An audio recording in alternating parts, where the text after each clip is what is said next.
Saludos amigos, gracias por la amabilidad de la compañía. Soy Cristino del Castillo y este es su programa, A Quemarropa. El mundo ha estado muy atento a lo que ocurre en el Medio Oriente y con mucha razón, porque Oriente Medio es una zona crítica del planeta.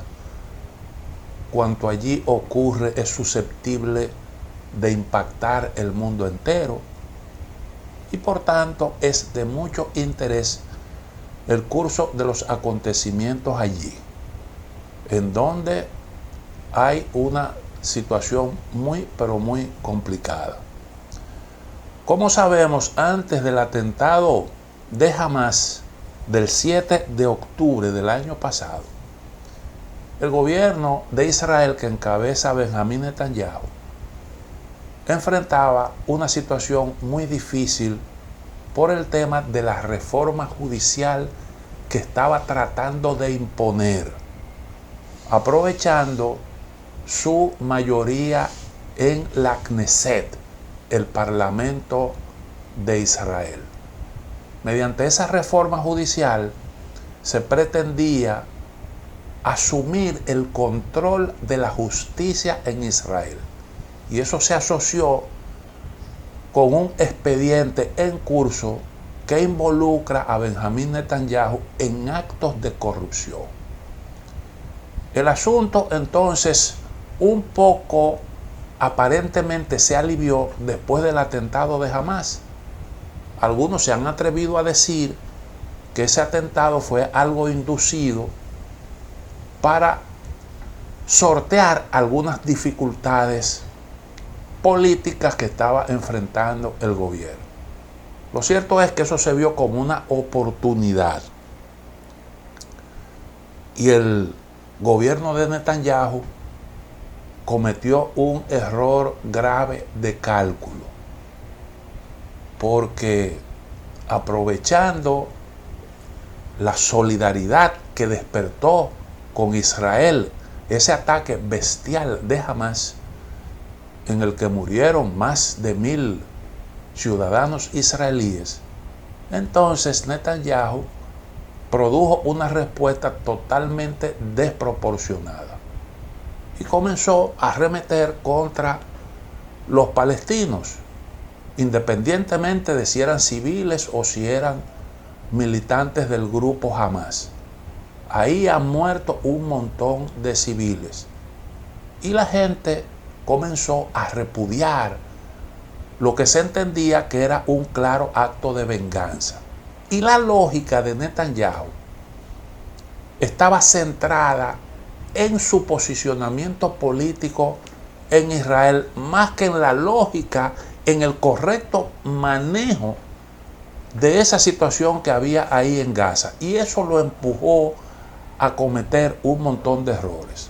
Obviamente, el primero de ellos fue esa sobrereacción que ha provocado, como dije, el repudio internacional. Por primera vez usted ve una sociedad estadounidense que condena las acciones de Israel frente a los palestinos. Mayoritariamente la sociedad estadounidense, que siempre se ha identificado con la causa judía. Los líderes estadounidenses siempre han sostenido que un ataque a Israel era un ataque a Estados Unidos. Y esa lógica ha cambiado, porque hay ya intereses no coincidentes. Al menos las prioridades de Netanyahu no son las prioridades de Estados Unidos. Y entonces ahí hubo ese primer gran error, una sobrereacción que obligó a los propios socios de Israel, a los propios aliados tradicionales de Israel, a asumir una posición de condena a lo que se estaba cometiendo ahí en la Franja de Gaza. Porque todo eso, como dijo Josep Borrell, estaba haciendo que Occidente perdiera la guerra del relato, según sus propias palabras. Y entonces hubo la intención de distanciarse de eso. Pero además, y esto lo percibió Benjamín Netanyahu, Estados Unidos quiso aprovechar el momento para hacer que Netanyahu se haga a un lado. Porque desde hace mucho tiempo las administraciones demócratas han tenido serias diferencias con Netanyahu. Serias diferencias que además de eso ha cometido el error de tomar posición, de asumir posición en el problema interno, en las rivalidades políticas internas de Estados Unidos. Y un poco le pasó lo mismo que al gobierno de Arabia Saudita, que se identificaba más con Donald Trump porque Donald Trump, su posición era coincidente con las posiciones de los saudoárabes. Y lo mismo ocurría también con Benjamín Netanyahu. Yo he contado muchas veces aquella participación de Netanyahu en el Congreso de los Estados Unidos, invitado por los demócratas. Y allí, en el Congreso de Estados Unidos, siendo Barack Obama presidente, Netanyahu arremetió contra el gobierno demócrata. Y recuerdo aquellas palabras de Obama cuando le advirtió a Netanyahu que no era conveniente para su país cambiar una posición estadounidense, que era una posición bipartidista, en el caso de Israel, por una cuestión coyuntural y escogiendo uno de los dos sectores que tradicionalmente han dominado la vida política estadounidense. Y efectivamente eso ha resultado un error, porque ahora eso se pone en evidencia. Entonces yo creo que Benjamín Netanyahu ha cometido muchos errores, y uno de esos errores fue calcular mal sus posibilidades en el manejo de la situación de Gaza. Y hoy, ¿qué es lo que estamos viendo? Lo que estamos viendo es que la seguridad de Israel no ha mejorado. Israel ha perdido una oportunidad de remodelar Gaza para hacer que el país sea más seguro, apoyándose más en gente moderada como los que integran la Autoridad Nacional Palestina, que ha sido la posición de Estados Unidos. Aunque Estados Unidos también ha querido aprovechar para deshacerse de Mahmoud Abbas y tener ahí entonces una administración de Cisjordania que pudiera también hacerse cargo de Gaza, pero que pudiera acomodar a los israelíes. Cosa realmente difícil en el contexto de la realidad palestina. No es tan fácil usted encontrar gente con capacidad para un manejo como el que ha tenido el señor Mahmoud Abbas. Fíjense, por ejemplo, lo que se está produciendo hoy en la Cisjordania. Ya el conflicto de Gaza se está extendiendo a Cisjordania. El día pasado apareció muerto un joven israelí, y eso provocó una especie de insurrección entre los colonos que comenzaron a disparar contra los palestinos.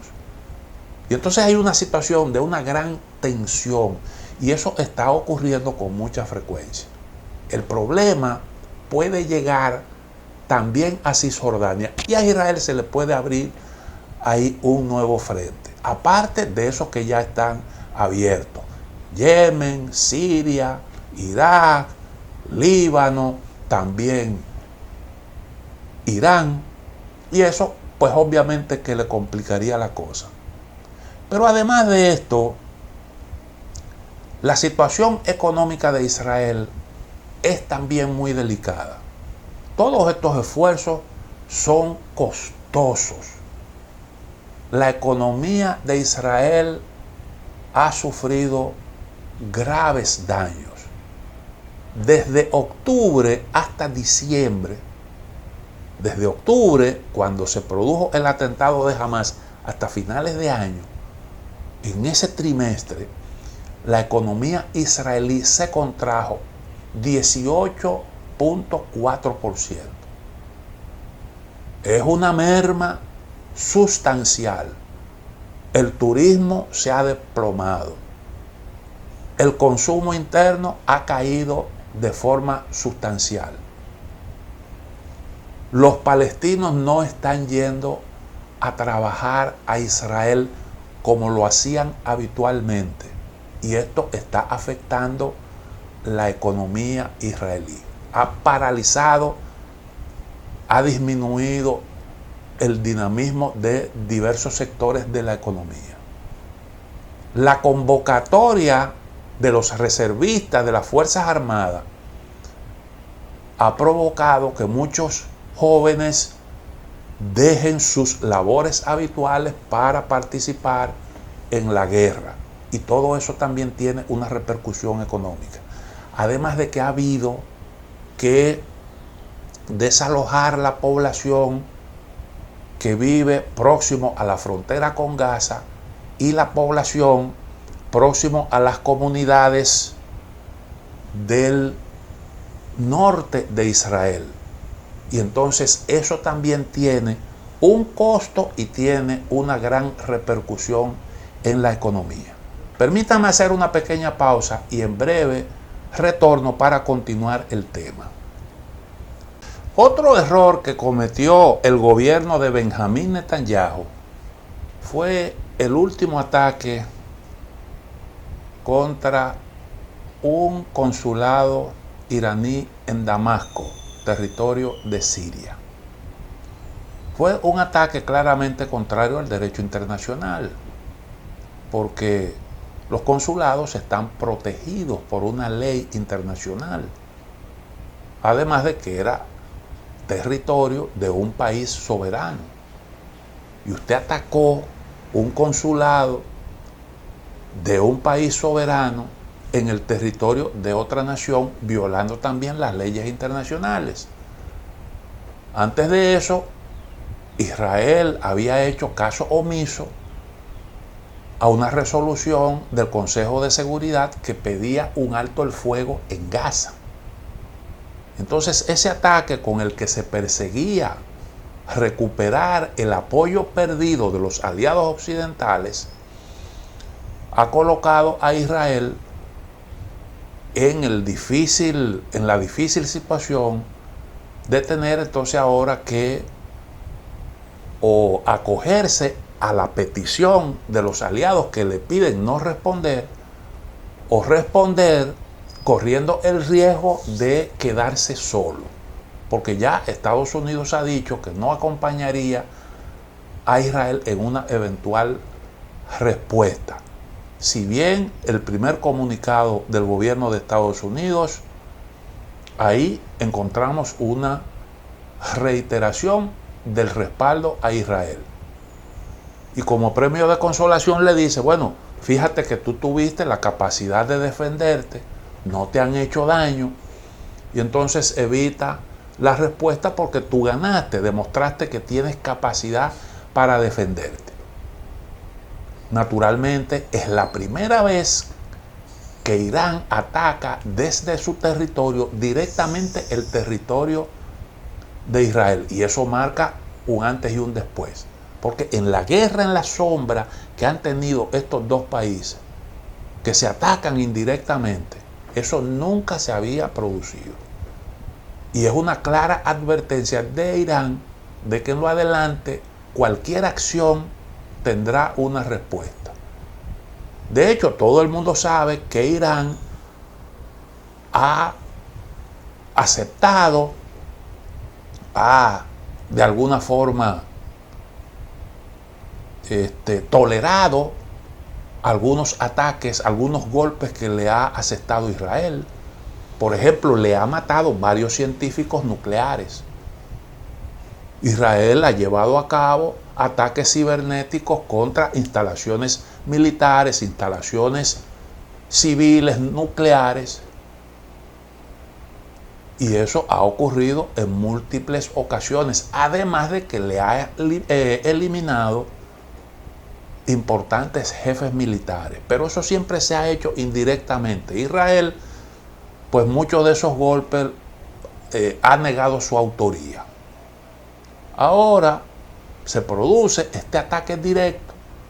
Irán dijo que era un ataque a su territorio y ha producido directamente desde su territorio, no a través de fuerzas proxy, sino directamente desde Israel, desde Irán, un ataque contra Israel. Eso marca un antes y un después.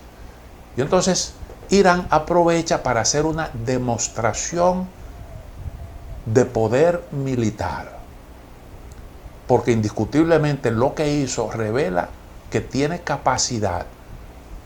Los misiles y los drones lanzados desde el territorio de Israel fueron directos a un blanco. Aunque Irán trató de minimizar los daños, le dio la oportunidad, el tiempo a Israel de que organizara su defensa. Y previamente incluso estuvo negociando una respuesta político-diplomática para evitar eso que ocurrió. Bueno, el Consejo de Seguridad que condene la acción de Israel, y para mí esa sería la respuesta. Pero el Consejo de Seguridad no pudo satisfacer esa posición y por tanto dejaron a Irán libre de que produjera él mismo su respuesta, que tuvo a bien hacer. Pero al mismo tiempo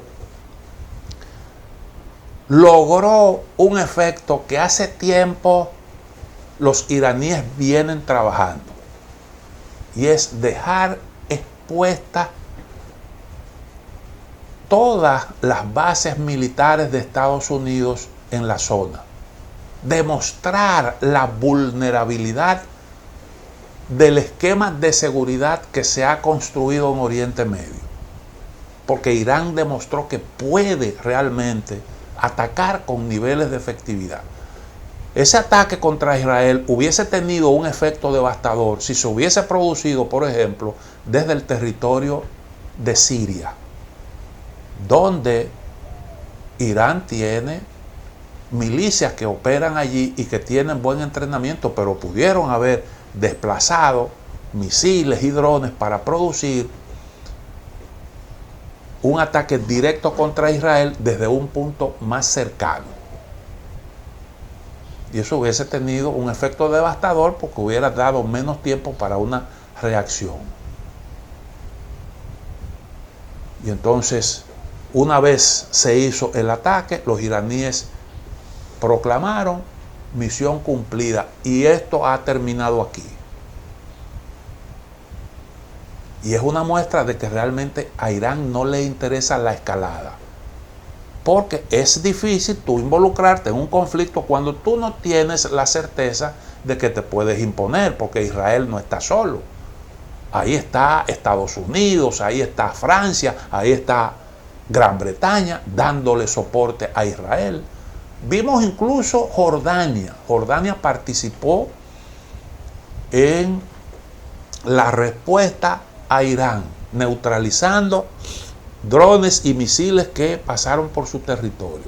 Es bueno que se sepa que Irán e Israel no tienen frontera. No tienen frontera. Entre las dos capitales hay una distancia de aproximadamente unos 1.600 kilómetros. Y por eso ustedes vieron que esos misiles, esos drones, tomaron varias horas en llegar a territorio de Israel, a los blancos que fueron escogidos. Es una distancia grande. Son países que no tienen frontera y por lo tanto es muy difícil una guerra regular como nosotros estamos acostumbrados a verla, como se está, por ejemplo, viendo en el caso de Ucrania. Ahora, esto da una idea de la importancia de lo que le llaman la profundidad estratégica. Es decir, cuando tú tienes una distancia de tu enemigo importante que te da tiempo a reaccionar y a tú organizar tu defensa. Esa profundidad estratégica es lo que siempre ha inquietado a Rusia. Por eso es que Rusia es con Ucrania muy ñoñita, como dicen. Porque usted tener bases de la OTAN en territorio ucraniano, ahí próximo a Crimea, hace vulnerable, muy vulnerable a Rusia. Y sin esa base de Sebastopol, a Rusia se le hace muy difícil proyectar poder hacia toda esa zona del Mar Negro. Creo que en el marco de esta guerra se ha visto la importancia estratégica de Ucrania para Rusia. Bueno, de hecho, los rusos tienen una experiencia y fue la Segunda Guerra Mundial. Si algo le ayudó a los soviéticos a ganar la Segunda Guerra Mundial, fue esa profundidad estratégica.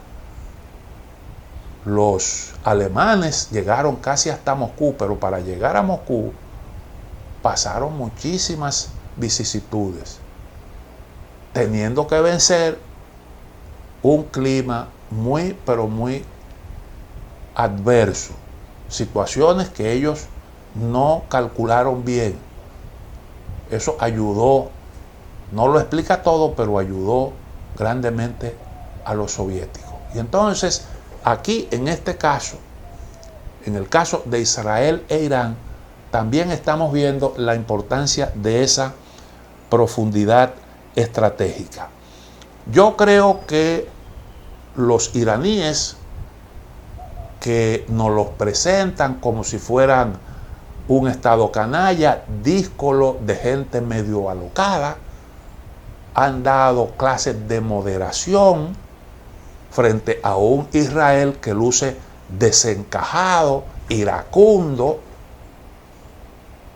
y que no sopesa detenidamente las distintas variables que aquí es menester conjugar para usted tener éxito. Y frente a la comunidad internacional, Israel entonces está ahora en una tremenda disyuntiva. Estados Unidos ahora resulta que ha llamado a Washington al primer ministro de Irak por el tema supuestamente de un resurgimiento del Estado Islámico, que no se puede descartar porque ya vimos el atentado en Rusia, ya se produjo un atentado en Irán, y entonces en el marco de todo esto, de este gran desafío, de este enfrentamiento entre Irán e Israel, no se puede descartar un resurgimiento del terrorismo.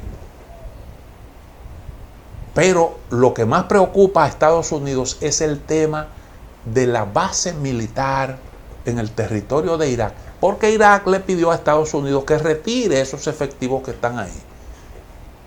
Y entonces eso ahora se va a discutir porque Estados Unidos ha visto el poder de Irán. Si Irán atacara esa base militar, lo más probable es que ocasione un desastre ahí. Estados Unidos no quiere una escalada, no quiere una guerra con Irán. Recuerden ustedes que en la Torre 22, que es así como le dicen a una base militar en el territorio de Jordania, le mataron 3 militares a los norteamericanos, una fuerza proxy de Irán. Y eso se quedó así, por esa realidad. Otra pausa, en breve retorno.